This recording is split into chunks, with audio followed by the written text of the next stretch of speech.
오늘 이 본문의 말씀은 이제 다윗이 임종을 이제 앞두고서 왕위를 이어받을 아들 이제 솔로몬에게 마지막 이제 유언을 하는 그 내용으로 구성이 되어 있습니다.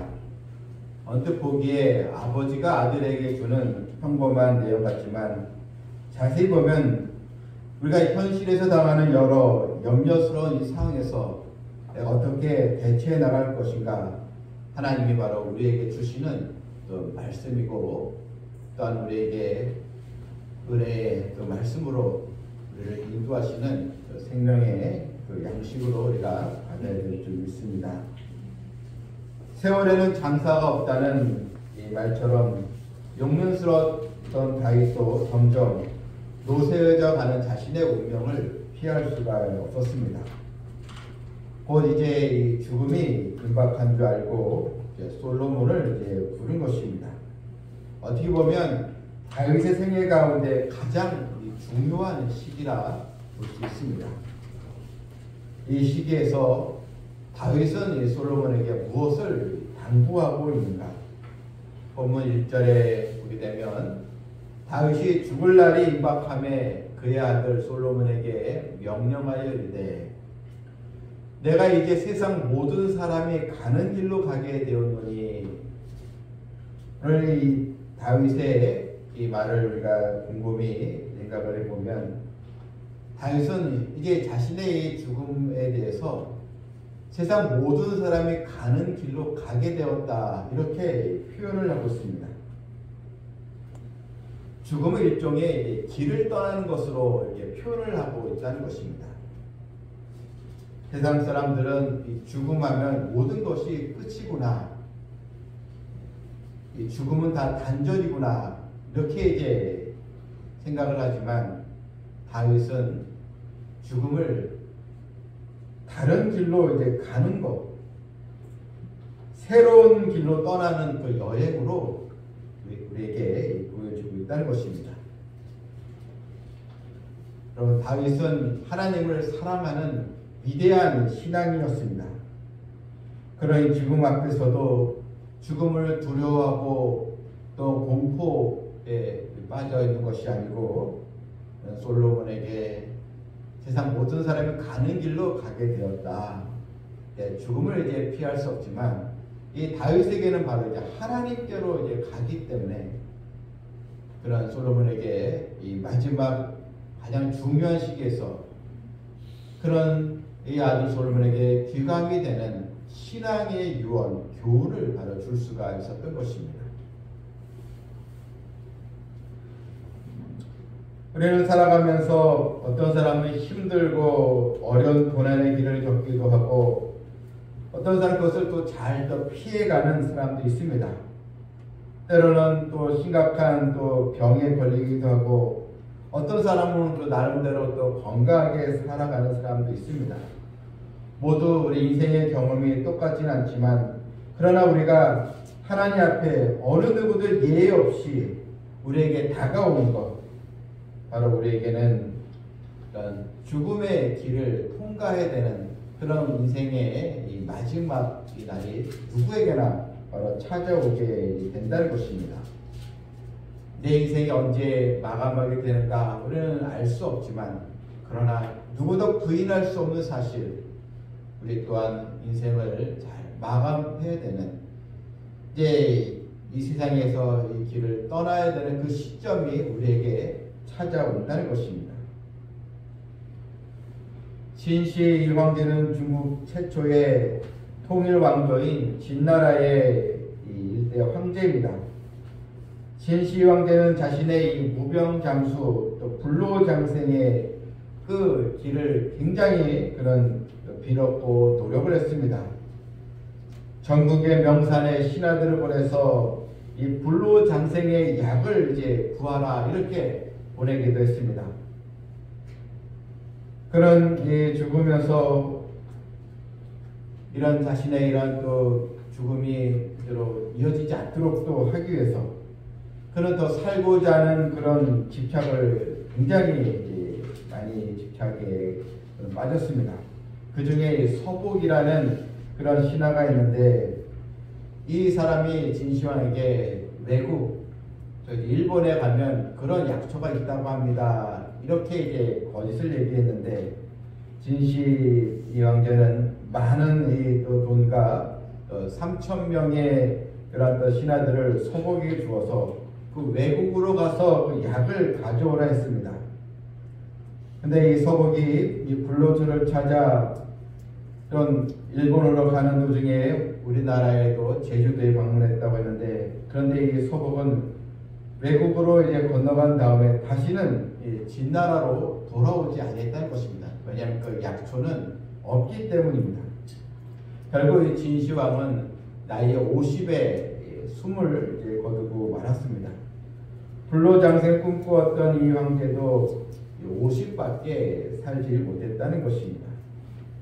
히브리서 9장 27절에 한 번 죽는 것은 사람에게 정하신 것이요 그 후에는 심판이 있으리니 이 말씀이 있습니다. 누구나 이 죽음 앞에서는 숙연해질 수밖에 없는 것입니다. 그런데 우리 성도들에게는 인생의 여러 주기, 아동기와 또 청소년기, 또 청장년기, 또 중년, 노년기를 우리가 또 겪게 되는데, 우리가 신앙적으로 보게 될 때 하나님을 이제 만나게 될 인생의 이 노년기 마지막이 가장 중요하다 볼 수 있는 것입니다. 곧 이제는 하나님을 만날 준비를 해야 될 시기이기 때문입니다. 성경에 나오는 많은 그 신앙인들의 공통적인 특징은 다 하나같이 인생의 마지막 이 시기를 영성 있는 시기로 보냈다는 것입니다. 야곱은 12 아들들에게 그들이 또 안수하면서 축복 기도를 해주었고, 모세도 120세가 되어서 눈이 흐리지 아니했다 했습니다. 여호수아와 갈렙도 하나님 향한 그 비전, 그것을 이제 잃지 않았습니다. 이 다윗의 이 고백은 바로 우리 성도로서 우리가 인생 어떻게 또 살아야 할지를, 또한 또 부모로서도 자녀에게 어떤 신앙의 유산을 물려줘야 될까, 그것을 또 일깨워주는 말씀인 것입니다. 다윗은 솔로몬을 향하여 당부하기를 너는 힘써 대장부가 되라, 이렇게 얘기했습니다. 대장부가 되라, 흔히 우리가 자주 쓰는 이 용어입니다.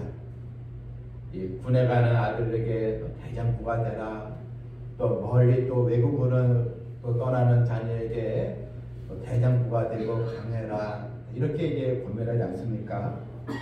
이 대장부가 되라, 너는 강한 또 남자로서의 그 강한 모습을 갖추라, 이런 의미인데, 그런데 이 대장부가 되라면서 결국 너는 믿음의 대장부가 되라, 이런 뜻인 것입니다.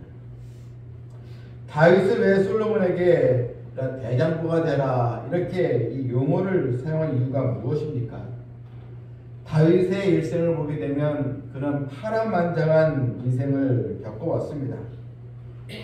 다윗은 8형제 중에 막내로 태어났습니다.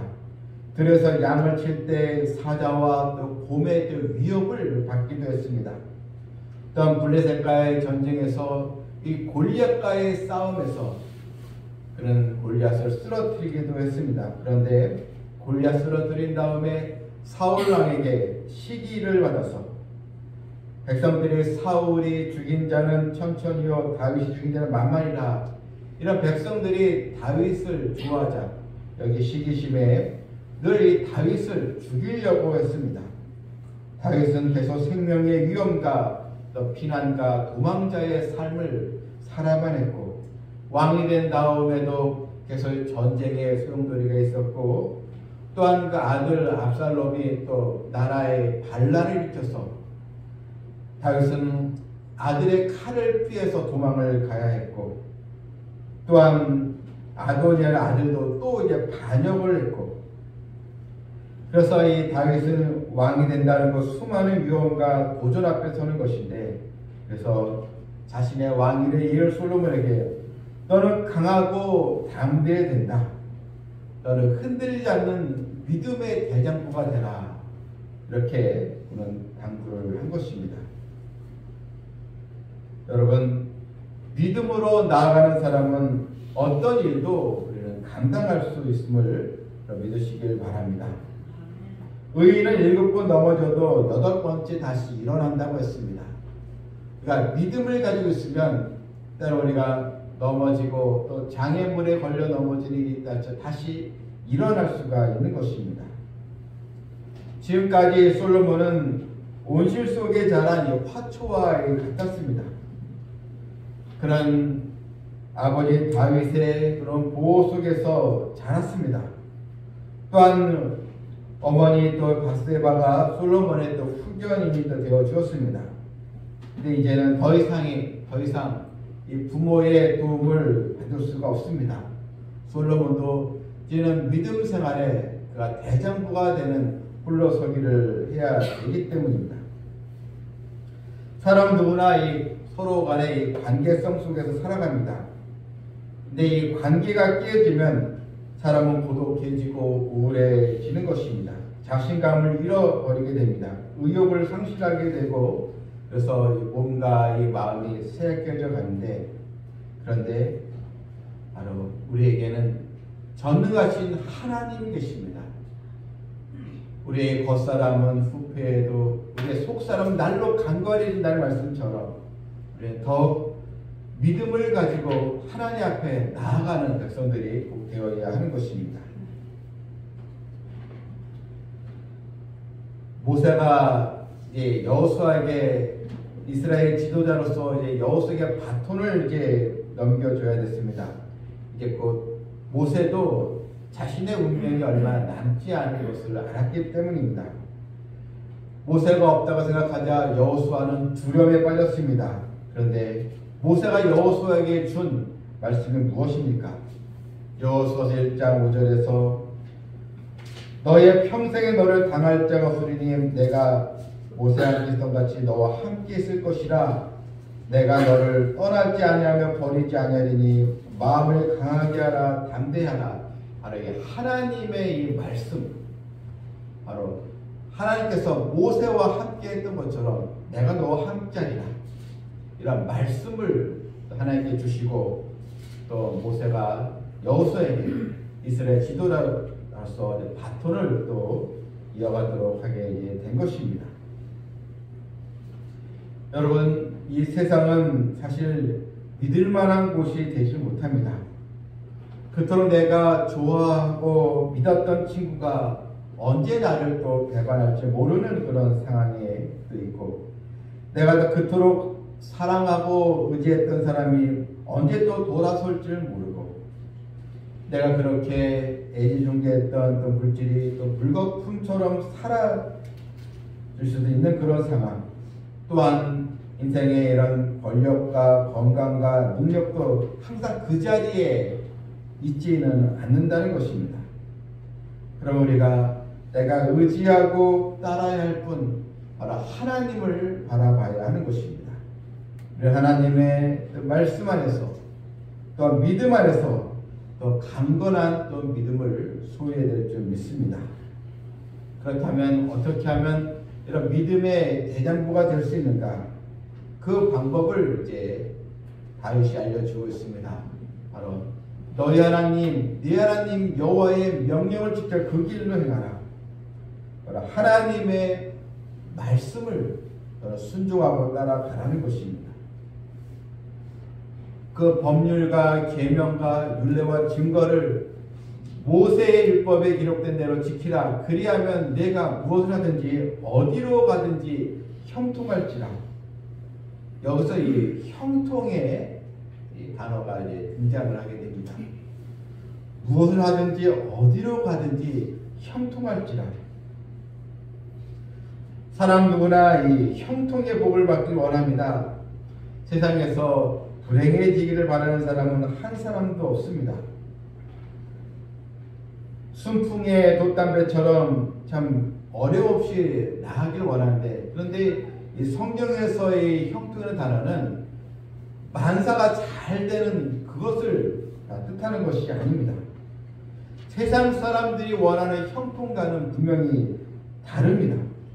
이 형통하다의 그 히브리어의 어는 지혜롭게 행하다라는 뜻이 담겨져 있습니다. 즉 하나님의 지혜의 말씀을 따라가는 것이 그것이 형통의 삶이 되는 것입니다. 다윗은 아들에게 여호와의 명령을 지켜 그 길로 행하라 했습니다. 그 길이 바로 너로 하여금 형통의 길로 이끌어가게 된다는 것입니다. 창세기 39장에 보게 되면 요셉의 이야기가 나옵니다. 요셉은 그 생애에서 가장 불행하고 비참하고 슬픈 시기를 이제 보내야 되는 시점이 왔습니다. 17살 때 그만 형들에게 미움을 받아서 형들에게 팔려서 애굽의 종으로 이제 팔려갑니다. 그런데 성경은 요셉은 낙심하거나 슬퍼했다는 기록이 없습니다.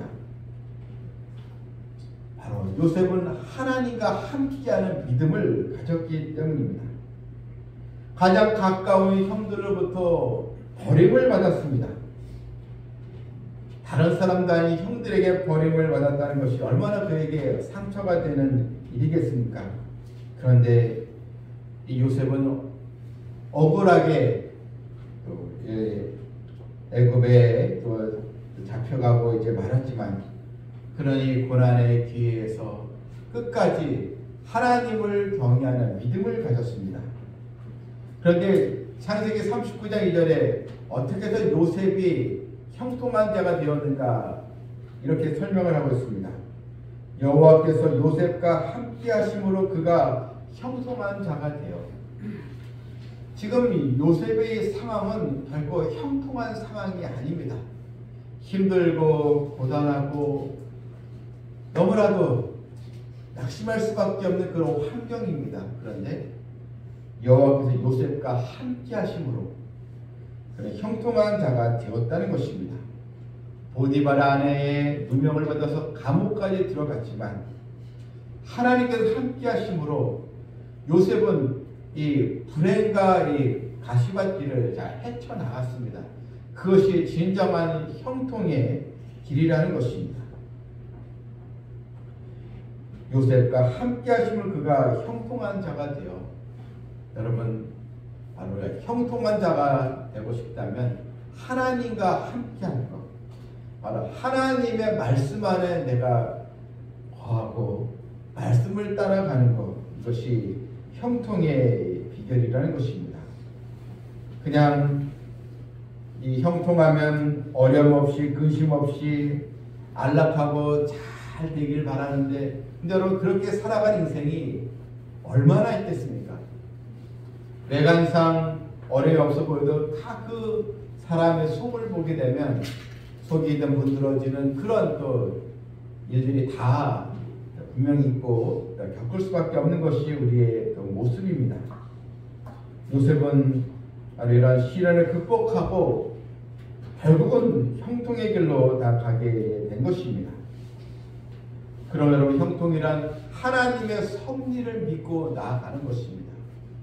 모든 것이 합력하여 서로 이루게 하시는 하나님의 그 은혜와 하나님의 능력, 하나님의 섭리 가운데 우리가 의심하지 않고 나아가는 것, 그것이 형통의 길로 나아가는 것입니다.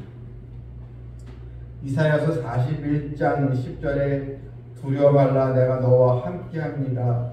놀라지 말라 나는 내 하나님의 됨이니라. 내가 너를 굳세게 하리라. 참으로 너를 도와주리라. 참으로 나의 의로운 오른손으로 너를 붙들리라. 여러분 매사에 이런 하나님의 은혜의 손길, 돕는 손길이 하나님 택한 자녀 믿는 자에게 있음을 항상 기억을 하시길 이제 바랍니다. 우리가 하나님의 자녀가 되었다고 해서 또한 믿음 생활을 하고 교회를 나간다고 해서 사실 모든 일들이 다 내 뜻대로 되는 것은 아닙니다. 내 생각대로 되는 일이 얼마나 있겠습니까? 그런데 어떤 형편에 있든지 여러분 이 믿음을 지켜나가길 바랍니다. 다윗도 아마 솔로몬이 그가 왕이 되면서 수많은 그런 또 고초와 또 근심거리들을 겪게 될 줄 다윗도 분명히 알았을 것입니다. 그런데 오직 너는 하나님의 명령을 지켜나가라. 그것이 형통의 길이다. 이렇게 말을 이제 한 것입니다. 4절 말씀해 보니까 여호와께서 내일에 대하여 말씀하시기를 만일 내 자손들이 그들의 길을 삼가 마음을 다하고 성품을 다하여 진실에 내 앞에서 행하면 이스라엘 왕이 오를 사람이 네게 끊어지지 아니하리라. 너의 후손도 이 왕위가 끊어지지 아니하는 축복을 받으리라. 너는 마음을 다하고 성품을 다하여 진실에 내 앞에서 행하면 하나님의 이 말씀을 지켜나가라는 것입니다. 그런데 안타깝게도 솔로몬은 다윗의 유언대로 살았을까요? 그렇게 살지 못했습니다. 그는 수많은 이방 여인들을 아내로 맞이함으로써 우상 숭배의 길을 걸어가게 되었고, 그리고 그 아들 로보암 시대에 나라가 북이스라엘과 또 남유다로 두 동강이 나는 그런 또 일이 결국 발생이 되고 이제 말았습니다. 여러분, 우리도 이제 말씀에서 벗어나게 되면 이런 생명의 말씀을 우리가 들었음에도 불구하고 말씀에 따라가지 아니하면 우리 또한 이 형통은 점점 멀어지게 될 것입니다. 시편 23편에서 4절에서 다윗은 내가 사망의 음침한 골짜기로 다닐지라도 해를 두려워하지 않을 것은 주께서 나와 함께 하시니라. 주의 지팡이와 막대가 나를 안위하시나이다. 사망 음침한 골짜기 같은 그런 상황이 온다 할지라도 주께서 나와 함께 하십니다. 이런 믿음으로 나가야 될 줄 믿습니다. 예레미야 29장 11절에서 하나님은 너를 향한 나의 생각을 내가 아나니 평안이요 재앙이 아니라 너에게 미래와 희망을 주는 것이다. 그것이 우리를 향한 하나님의 본심, 하나님의 마음입니다. 나는 너에게 재앙이 아니요 평안, 너에게 미래와 희망을 주길 원하노라. 우리 하나님은 늘 우리 가까이 계십니다. 이제는 우리의 이 믿음의 이 자리를 또 돌아보면서 더욱 하나님을 가까이 하는 백성들이 되어야 될 줄 믿습니다. 예배를 또 사모하고 또 하나님의 말씀을 가까이 하고 또 믿음으로 여러분 기도하시길 바랍니다. 하나님은 우리보다 더 우리가 형통의 삶을 살길 원하시고 계십니다. 이제는 내 뜻이 아니라 하나님의 뜻으로, 하나님과 함께하는 것 자체가 형통의 길로 가게 된다는 것을 우리가 또 기억하면서 우리 모두 2024년도에는 다 믿음의 대장부가 되어서 형통의 복을 누리는 성도 되기를 주님의 이름으로 축원합니다. 아멘. 참 좋으신 하나님 아버지, 오늘 주신 말씀대로 너는 힘써 대장부가 되라는 말씀 우리도 다 받았습니다. 이 말씀은 다윗이 솔로몬에게 준 말씀이 아니요 하나님이 우리에게 주시는 말씀으로 우리가 또 받았사오니, 사랑하는 우리 성도들, 어떤 상황에 있어도 어떤 또 사건이 생겨나도 끝까지 믿음을 지켜나감으로 결국 형통한 자가 되는 그런 은혜를 다 체험하길 원하고 바라옵나이다. 또 주의 말씀의 길을 또 기울게 해주시고 우리 인생 또한 마지막 주를 만나는 날이 오게 될 것인데 더 준비하여서 우리의 또 인생의 여정에 또 날이 갈수록 우리 주님을 더 기쁘시게 하는 거룩한 삶으로 나가게 하여 주시옵소서. 예수님의 이름으로 기도하옵나이다. 아멘.